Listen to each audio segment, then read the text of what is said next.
Bismillahirrahmanirrahim. Assalamu alaikum everyone. Today we are going to read some grammar, and in grammar we are going to read about phrases and clauses. So starting with the phrase. A phrase is a group of words that functions as a single part of speech. It lacks a subject and a predicate, so it does not express a complete thought. Phrase can act as noun, verbs, adjectives, adverbs or prepositions within a sentence. अब phrase क्या होती है?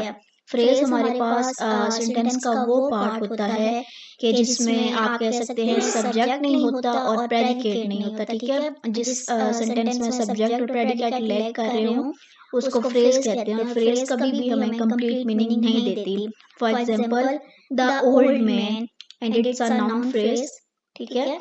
Running quickly verb phrase, on the table prepositional phrase, ठीक है। तो phrase हमें basically complete meaning या complete sense जो है नहीं देती। Clause. A clause is a group of words that contains both a subject and a predicate, ठीक है। अब जो क्लॉज है वो फ्रेज के जो है बिल्कुल उल्टा काम करता है। क्लॉज जो होता है वो हमें कंप्लीट सेंस देता है, ठीक है। It can stand alone as a complete sentence, independent clause or be part of larger sentence dependent clause. अब जो क्लॉज होता है उसके आगे से दो टाइप्स होती हैं, एक होती है इंडिपेंडेंट और एक होती है dependent. Clauses express a complete thought and can function independently as a sentence or be part of a sentence. मतलब आप लोगों ने मेन ये डिफरेंस याद रखना है कि क्लॉज आपको मुकम्मल सेंस देता है, कंप्लीट मीनिंग देता है, और फ्रेज आपको कंप्लीट मीनिंग नहीं देते। For example of an independent clause, she went to the store, ठीक है। अब ये जो एग्जाम्पल है इसमें हमें कंप्लीट सेंस मिली है, she went to the store, वो स्टोर गई।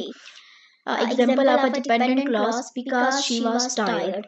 आप जैसे मैंने बोला कि क्लॉज इंडिपेंडेंट और डिपेंडेंट होता है। अब इंडिपेंडेंट में हमें कंप्लीट मीनिंग मिला कि वो स्टोर गई, लेकिन डिपेंडेंट में है बिकॉज शी वाज टायर्ड। अब यहाँ हमें एक मीनिंग नहीं मिल रहा कि क्या मतलब हुआ था जो हम बात कर रहे हैं, बिकॉज शी वाज टायर्ड। हम कह सकते हैं कि क्योंकि वो थकी हुई थी इसलिए उसने कोई काम नहीं किया, या वो आज आ नहीं सकी। क्यों नहीं आ सकी? बिकॉज शी वाज टायर्ड, क्योंकि वो थकी हुई थी, ठीक है।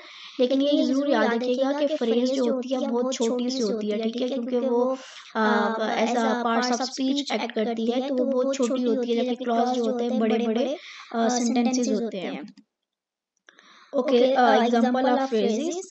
Noun phrase, the blue sky, the yellow diary. अब ये क्या है? अब ये नाउन फ्रेज है। अब ये जो सिंपल सेंटेंसेस हैं देखिए कोई मीनिंग नहीं दे रहे।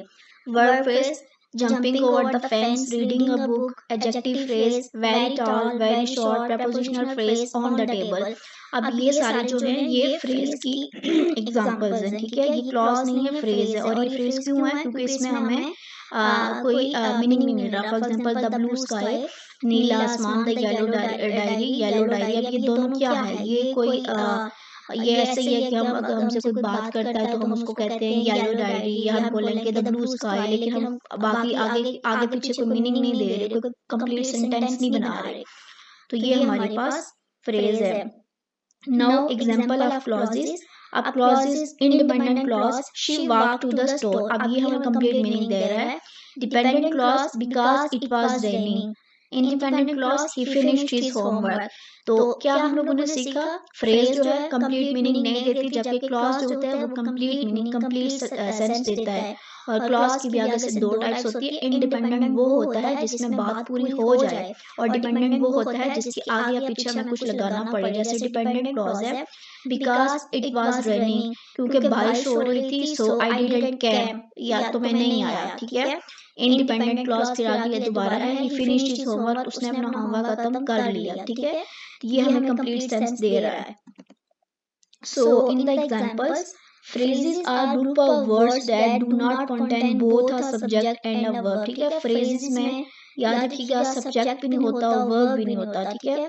while clauses contain both a subject and a verb and can function as complete thoughts, independent clauses or dependent components within a sentence। उम्मीद करती हूँ आपको ये समझ आ गई होगी। Thank you so much everyone. Allah Hafiz.